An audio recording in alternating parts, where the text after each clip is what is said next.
I opposed President Obama's stimulus program because it was unpaid for. It just got put on the credit card. And remember all those shovel-ready jobs that weren't so shovel-ready? I mean, that was the other thing. They just tried to jam money in through this pipeline that was not set up to handle it. No pun intended, I guess, on the on the pipeline infrastructure side of things.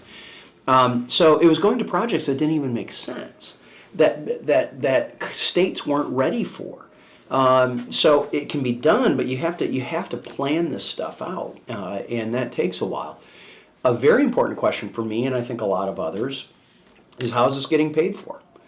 There's been discussion of some of that repatriation, that money coming in back into the United States being taxed at a lower rate that's parked in other countries right now.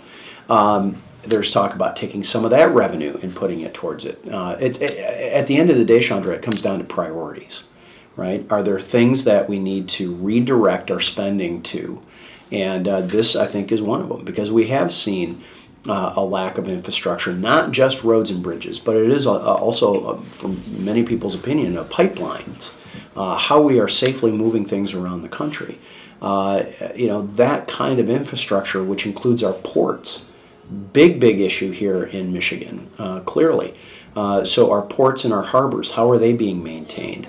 And that's a question that I think many of us share the goal, which is to make sure that we have a better infrastructure system. But the question is, how do you get there and how do you pay for it?